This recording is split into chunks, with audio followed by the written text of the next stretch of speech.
शिवासादि गोविंद।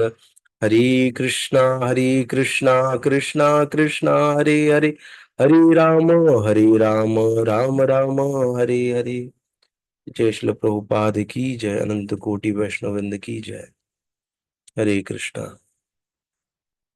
स्वागत है आप सभी का आज के सेशन में। तो आज हम लोग पढ़ने वाले हैं श्रीमद् भगवद गीता अध्याय 4 और श्लोक संख्या 20।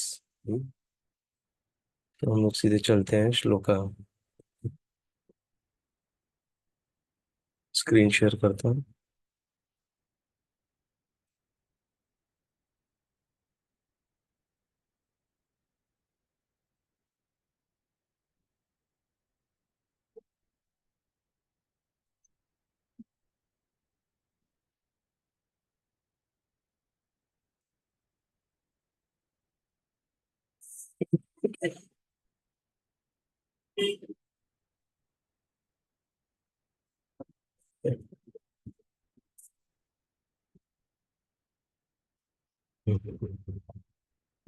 तो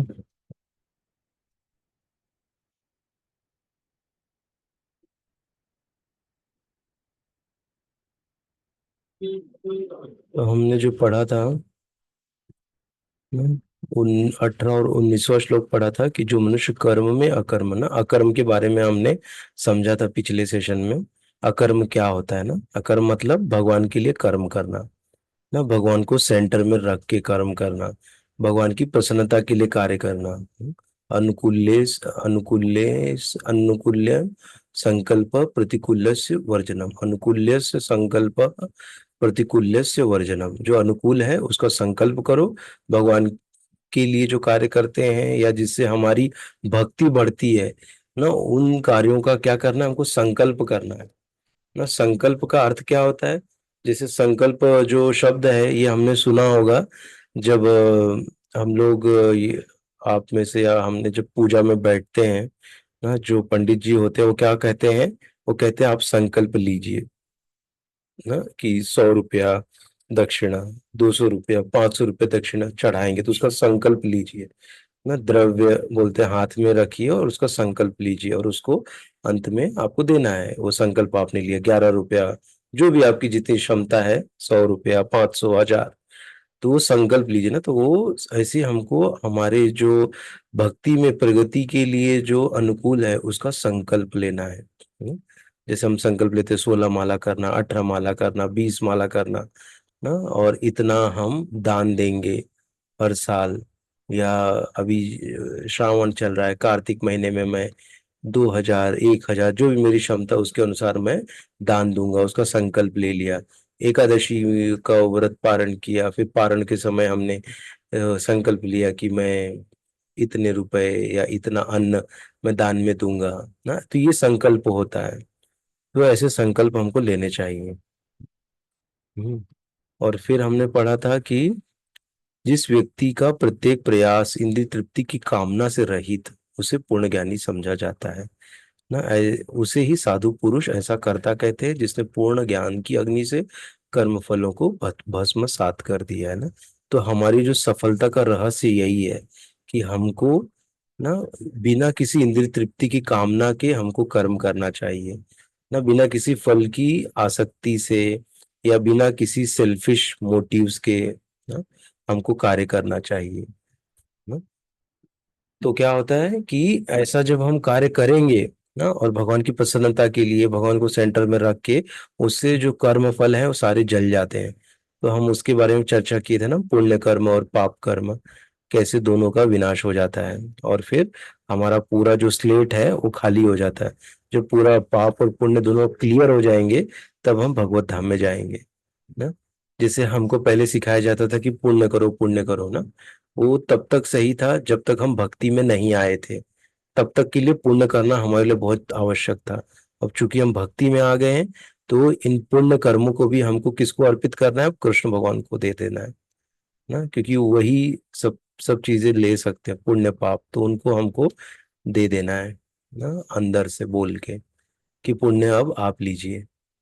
तो क्या होगा, नहीं तो फिर अगर हम पुण्य को जमा करते जाएंगे तो हमारा जो नेक्स्ट बर्थ होगा वो स्वर्ग लोक में होगा, और स्वर्ग लोक में वापस से हम भोग भोगेंगे, और फिर से हम इस धरती पर आएंगे, और फिर से वही सब साइकिल चालू होगा।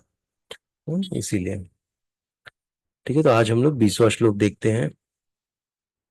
त्यक्त्वा कर्म फलासंगम नित्य तृप्तो निराश्रयः कर्मण्य अभिप्रवृत्तो अपि नैव किंचित करोति सः। त्यक्त्वा कर्म फलासंगम नित्य तृप्तो निराश्रयः कर्मण्यभिप्रवृत्तो अपि नैव किंचित करोति सः। त्यक्त्वा कर्मफलासंगं नित्यतृप्तो निराश्रयः कर्मण्य अभिप्रवृत्तो अपि नैव किंचित तत्करोति सः।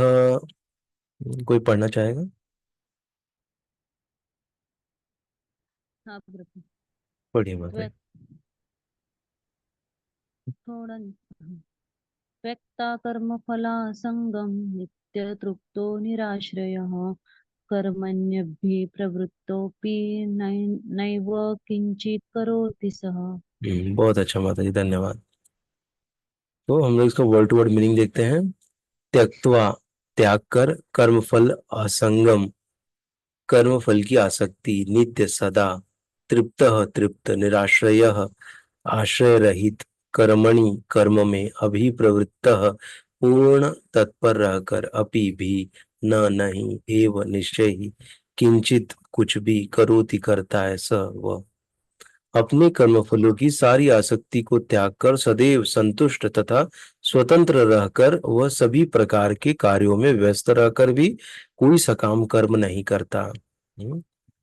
फिर से पढ़ते हैं। अपने कर्मफलों की सारी आसक्ति को त्याग कर सदैव संतुष्ट तथा स्वतंत्र रहकर वह सभी प्रकार के कार्यों में व्यस्त रहकर भी कोई सकाम कर्म नहीं करता ना। तो इसका अर्थ क्या हुआ कि जो साधक है या जो भक्त बन रहा है, भक्त बनने का प्रयास कर रहा है, या जो भक्त है ना, वो क्या करते हैं, वो कर्म फलों की आसक्ति मतलब जो फल आएगा उसमें आसक्त नहीं हो जाते ना। जैसे आसक्त मतलब क्या, अगर कोई कर्म किया ना और सेवा किया, कोई संपादन किया, उसके बाद जो मिला तो उसमें वो आसक्त नहीं हो गए, उसमें डिटैच हो रहेंगे वो।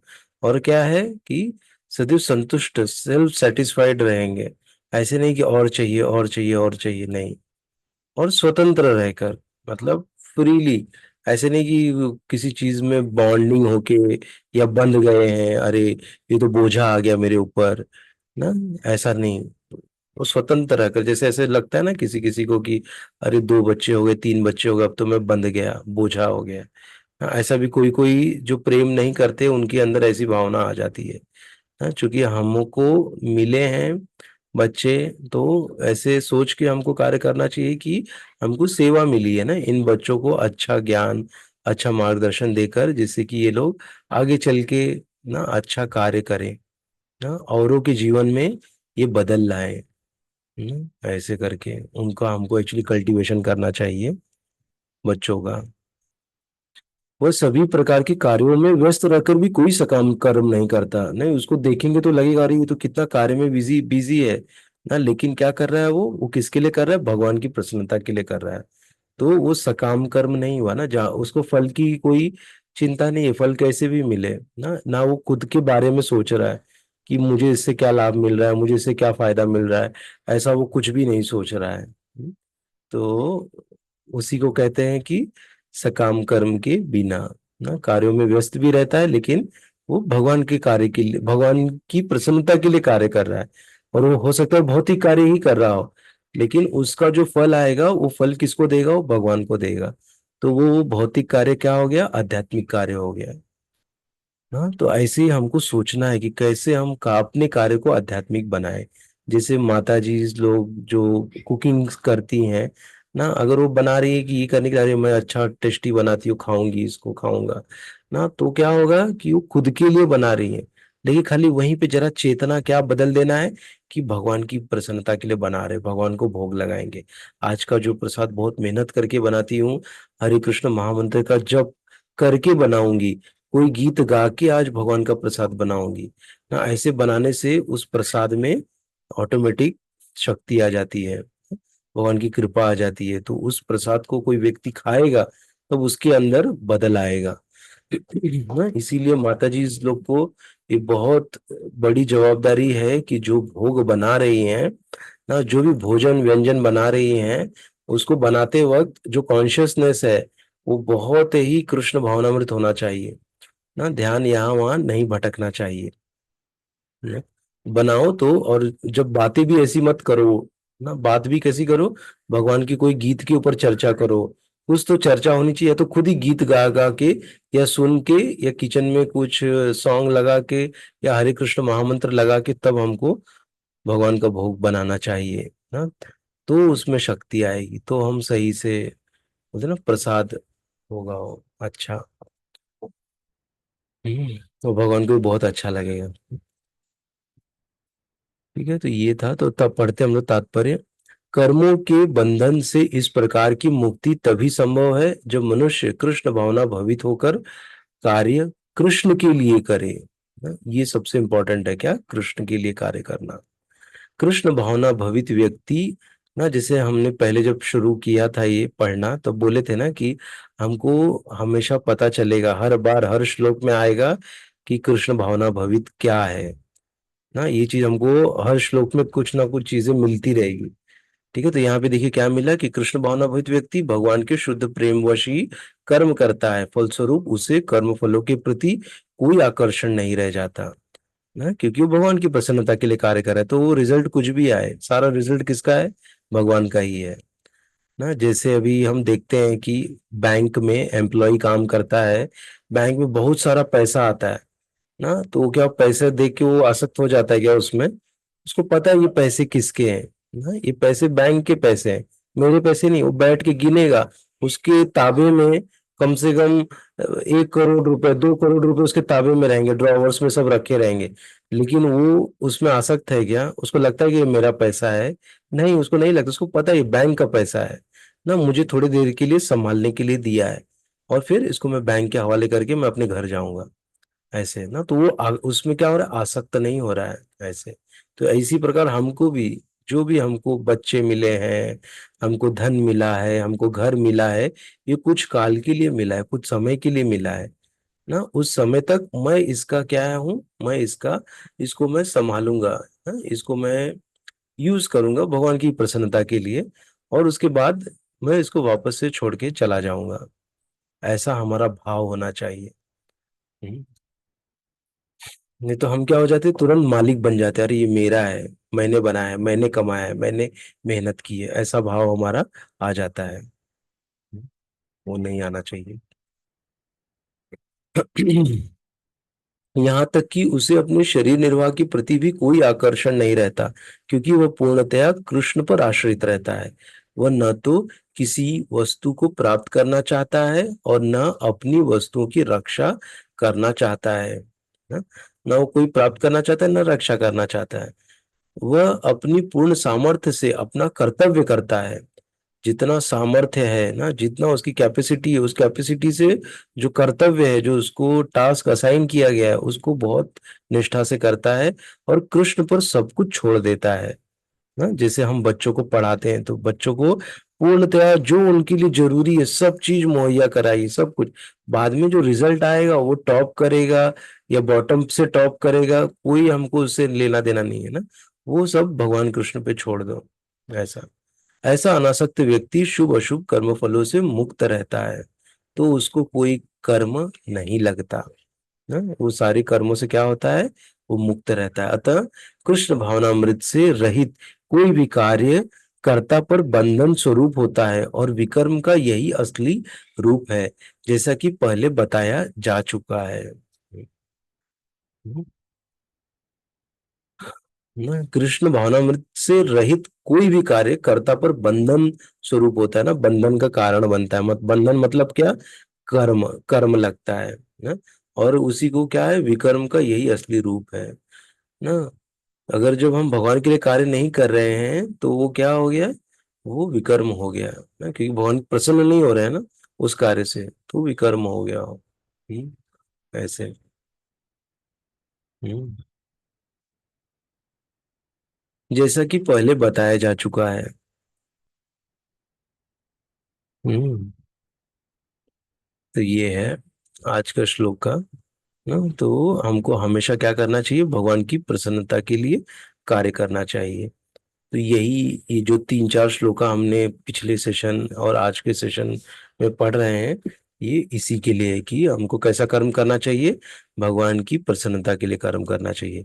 और भगवान की प्रसन्नता के लिए कर्म क्या क्या है, कैसे करना है, ये हम लोग अभी आगे आने वाले सेशंस में, और अभी तक हमने जो सेशंस पढ़े उसमें भी हमने इसको सीखा है ना, कैसे भगवान की प्रसन्नता के लिए कार्य करना चाहिए ना। भगवान की प्रसन्नता किस में है, यही रहस्य, यही जानना है हमको।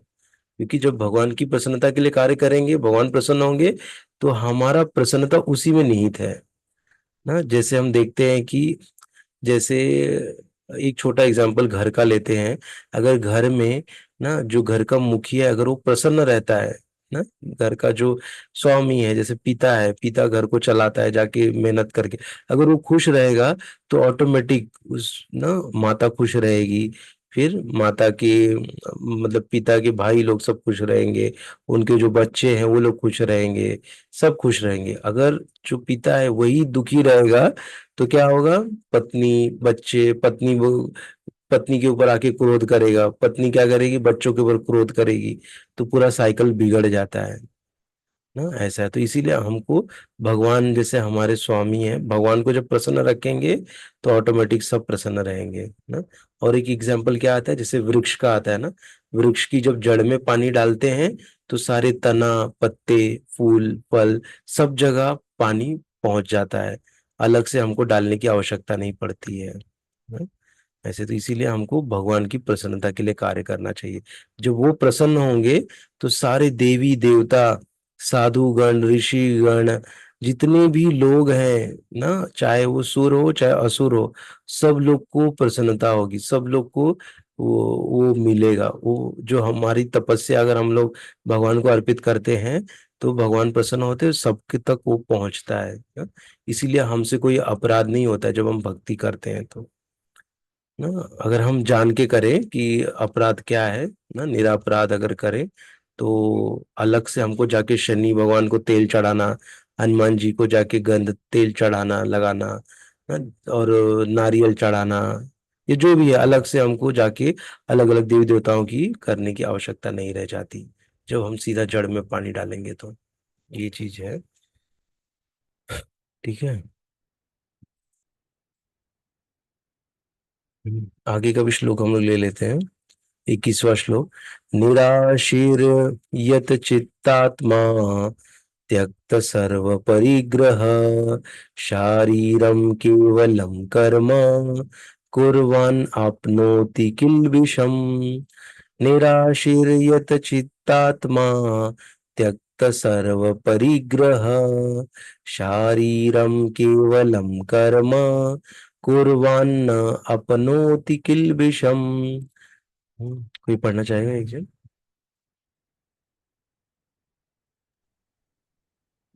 निराशीः यत चित्त आत्मा त्यक्त सर्व परिग्रहः शारीरं केवलं कर्म कुर्वन् आप्नोति किल्बिषम्। बहुत अच्छा माता जी, धन्यवाद।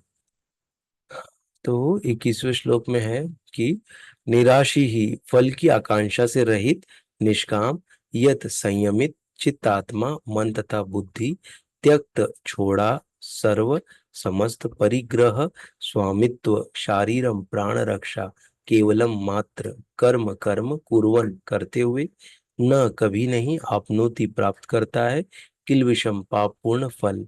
ऐसा ज्ञानी पुरुष पूर्ण रूप से संयमित मन तथा बुद्धि से कार्य करता है, अपनी संपत्ति के सारे स्वामित्व को त्याग देता है और केवल शरीर निर्वाह के लिए कर्म करता है।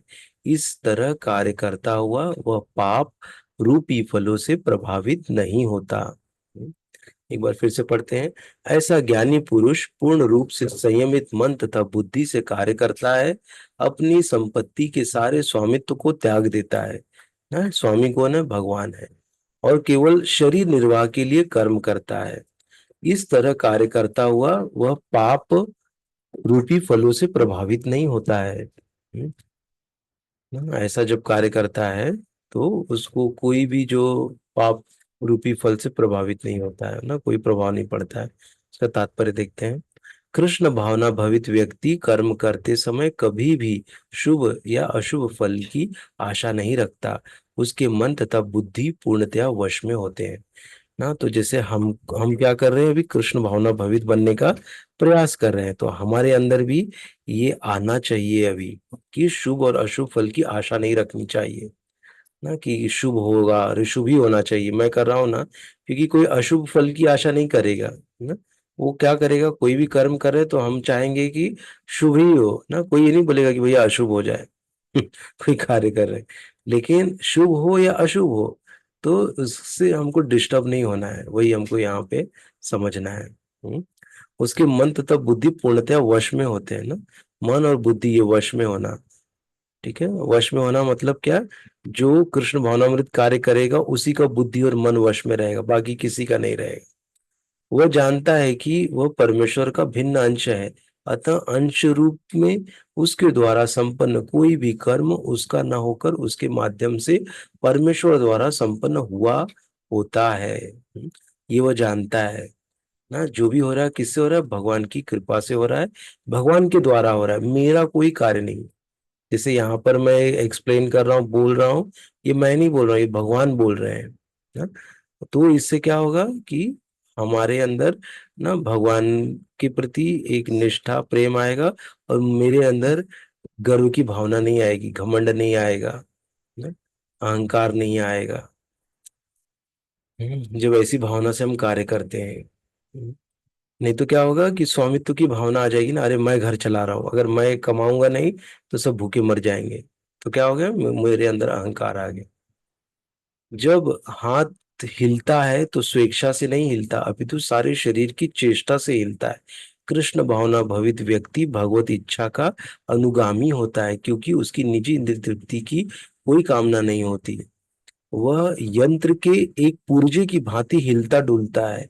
जिस प्रकार रख रखाव के लिए पुर्जे को तेल और सफाई की आवश्यकता पड़ती है, उसी प्रकार कृष्ण भावना भावित व्यक्ति कर्म के द्वारा अपना जीवन निर्वाह करता रहता है, जिससे वह भगवान की दिव्य प्रेम भक्ति के लिए ठीक बना रहे। अतः वह अपने प्रयासों के फल के प्रति निश्चेष्ट रहता है। पशु के समान ही उसका अपने शरीर पर कोई अधिकार नहीं होता। कभी कभी क्रूर स्वामी अपने अधीन पशु को मार भी डालता है, तो भी पशु विरोध नहीं करता, न ही उसे कोई स्वाधीनता होती है। आत्म साक्षात्कार में पूर्णतया तत्पर कृष्ण भावनाभवित व्यक्ति के पास इतना समय नहीं रहता है कि वह अपने पास कोई भौतिक वस्तु रखे। अपने जीवन निर्वाह के लिए उसे अनुचित साधनों के द्वारा धन संग्रह करने की आवश्यकता नहीं रहती। अतः वह ऐसे भौतिक पापों से कलमशः ग्रस्त नहीं होता, वह अपने समस्त कर्म फलों से मुक्त रहता है। तो ये है। तो यहाँ पर वही बताएं कि कृष्ण भावना भवित व्यक्ति को कैसे रहना चाहिए, और कोई भी जो फल है ना उससे उसको प्रभावित नहीं होना चाहिए। और जैसे यहाँ पे एग्जाम्पल दिए कि ना, एक यंत्र का एग्जाम्पल दिया ना, पुर्जे की भांति हिलता डुलता रहता है, मतलब क्या कि हम खाली एक छोटा सा पुर्जा है ना, आप स्क्रू है ना, जैसे जो स्क्रू है, अगर स्क्रू एक घड़ी से निकल के गिर गया ना तो क्या हो जाएगा, वो उसका जो वैल्यू है वो खत्म हो गया ना, उसका कोई वैल्यू नहीं रहा उस पुर्जे का, करेक्ट। लेकिन जैसे ही वो जाके उस घड़ी में जुड़ गया तो उससे घड़ी चलने लग गई, और उससे क्या हो गया, उसका वैल्यू बढ़ गया ना? तो वही यहाँ बता रहे हैं कि अगर हम भगवान से जुदा हो गए या अलग हो गए, अलग होके जब कार्य करते हैं, तो ऐसा कार्य करते वक्त हम क्या हो जाते हैं, अलग होके जब कार्य करते हैं तो हम भगवान से अलग कार्य करते हैं, तो हमारे ऊपर जो कृपा है या जो भगवान का हाथ है वो हट जाता है ना, तो हमारा कोई वैल्यू ही नहीं रहा। जैसे जो हाथ है, हाथ अगर कट के निकल गया तो हाथ का वैल्यू रहेगा क्या? कोई हाथ क्या हो जाएगा, सड़ जाएगा। जब तक ये शरीर से जुड़ा हुआ है ना, एक उंगली भी हमारी जुड़ी हुई है शरीर से, तब तक ये हिल डुल रही है, सब कर रही है। लेकिन जैसे ही उंगली कट के बाहर गिर गई, तो 2-4 दिन में सड़ जाएगा ये ना। इसका कोई वैल्यू नहीं रहेगा। इसीलिए जब हम भगवान के साथ जुड़े हुए हैं, तब तक हमारी वैल्यू है, नहीं तो हमारी कोई वैल्यू नहीं है ना। जैसे हम लोग रास्ते पे जाते हैं और कोई स्क्रू गिरा हुआ देखते हैं ना, लेकिन वो स्क्रू ऐसा भी हो सकता है कि कोई बहुत बड़े यंत्र का स्क्रू हो, जो कि बहुत करोड़ों की मशीन होगी, उसका स्क्रू था एक टाइम पे। लेकिन आज वो धरती पे गिरा है, उसका कोई वैल्यू नहीं, सब लोग उसको कुचल के जा रहे हैं। ऐसा तो इसीलिए हमको भी क्या है कि हमको भी ऐसे ही भगवान से जुड़े रहना है ना। और ज्यादा हमको ज्यादा भारी भी नहीं समझना है कि मैं भगवान से जुड़ा हूं तो मैं बहुत भारी हो गया हूँ ना। भारी मतलब बहुत स्पेशल हो गया हूँ, ऐसा भी नहीं हमको मन में आना चाहिए ना। और हमको ऐसा भी नहीं होना चाहिए कि मैं भगवान से अलग रहूं। दोनों प्रकार से हमको बचना चाहिए ना। खाली हमको जुड़े रहना है बस, कैसे भी करके। और यहाँ पर बताए कि कभी कभी क्रूर स्वामी अपने अधीन पशु को मार भी डालता है, तो भी पशु विरोध नहीं करता, न उसे कोई स्वाधीनता होती है। आत्म साक्षात्कार में पूर्णतया तत्पर कृष्ण भावनामय व्यक्ति के पास इतना समय नहीं रहता कि वह अपने आसपास कोई भौतिक वस्तु रखे। कोई वस्तु नहीं रखी, इतना समय नहीं ना हमारे पास कि हम लोग जमा करें। और किसको कब जाना है किसी को कुछ पता नहीं, कब किसका टिकट कट जाए यहाँ से। और हम लोग क्या कर रहे हैं, अपना जो समय है धन संग्रह में लगा रहे हैं ना? जिसकी जरूरत नहीं उसमें हम लोग अपना टाइम इन्वेस्ट कर रहे हैं, जो पता है कि खाली बस मुझे इस भौतिक जीवन में ही उसका लाभ मिलने वाला है, उसके बाद उसका कोई लाभ नहीं है ना। तो इसीलिए जितना आवश्यक हो उतना ही हमको इन्वेस्ट करना है ना, भौतिक कार्यों में अपना समय। ऐसा नहीं है कि हमको नहीं इन्वेस्ट करना है ना। जैसे हमको अपना शरीर पालन करना है तो हमको जरूरत है ही, हमको थोड़ा क्या कहते हैं, हमको ना, हमको जैसे जरूरत है तो हमको थोड़ा कमाना खाना तो पड़ेगा ही ना, इस शरीर का निर्वाह करने के लिए। बिना उसके तो हम रह नहीं सकते। करेक्ट। तो खाली जितना जरूरत है उतना ही कमाना चाहिए। ज्यादा के लिए नहीं कि 18 घंटा ड्यूटी करे, 20 घंटा ड्यूटी करे, और लाए और लाए और कमाए। वो वाली भावना भी नहीं रहनी चाहिए ना जब हम भक्ति में आगे बढ़ते हैं ऐसे। लेकिन बड़े बड़े कार्य करने की महत्वाकांक्षा होनी चाहिए कि हम कुछ ऐसा करें जिससे कि हम मतलब हमारा तो कल्याण होगा ही, कुछ अच्छा होगा, बाकियों के जीवन में कुछ बदल आवे। तो ऐसा हमको सपना ये सब देखते रहना चाहिए और वो कार्य करना चाहिए। और जब और उसके लिए खुद को तैयार भी करना है ना, कोई बड़ा कार्य करना है तो उसके लिए हमको खुद को प्रिपेयर भी करना रहता है ना, तैयार करना रहता है। जैसे हम देखते हैं श्रील प्रभुपाद जी ना, श्रील प्रभुपाद जी ने क्या किया कि जब वो उम्र के 70वें साल हो जाके फॉरेन में प्रचार किए। लेकिन हम सो देख सकते हैं कि उन्होंने कैसे पहले के जो 20 वर्ष है उन्होंने कितनी कड़ी तपस्या की ना। पूरा उन्होंने अपना जीवन उसमें झोंक दिया खुद को प्रिपेयर करने के लिए। हम्म, ऐसे ना पहले वो लेक्चर देते थे तो खाली एक ही दो लोग रहते थे, लेकिन बाद में धीरे धीरे वो बोलते बोलते बोलते प्रैक्टिस करते करते 20 साल में, 20 साल 25 साल वो पूरा प्रैक्टिस किए, खुद को प्रिपेयर किए, तैयार किए। उसके बाद देखिए कैसे उन्होंने पूरे पूरे जगत में उन्होंने कृष्ण भावनामृत का प्रचार प्रसार किया ना, 70वें साल की उम्र में। तो हो सकता है पता नहीं हमारा भी समय कब आएगा, क्या सेवा भगवान हमसे कराने वाले हैं। तो हमको खाली ओपन रहना है और तैयारी करते रहनी है, प्रयास करते रहना है। तो यही यहाँ पर, और आसक्त नहीं होना है किसी चीजों में। सफलता मिली तो भी ठीक, नहीं मिली तो भी ठीक, तभी भी हरे कृष्ण कृष्ण कृष्ण हरे हरे, हरे राम राम राम हरे हरे, ये करते रहना। सफलता मिले उसके बाद भी, नहीं मिले उसके बाद भी, ये मंत्र का जप उच्चारण हमको करते रहना है। तो यही बताए यहाँ पर। हम्म, तो हम लोग आज यहीं तक करते हैं। किसी को कुछ ऐड करना है, किसी को कोई प्रश्न है,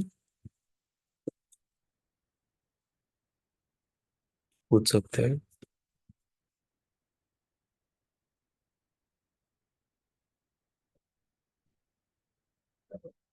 ठीक है, तो हम लोग कल मिलेंगे। जय श्री प्रभुपाद की जय, अनंत कोटि वैष्णव वृंद की जय। हरे कृष्णा। दंडवत प्रणाम सभी को।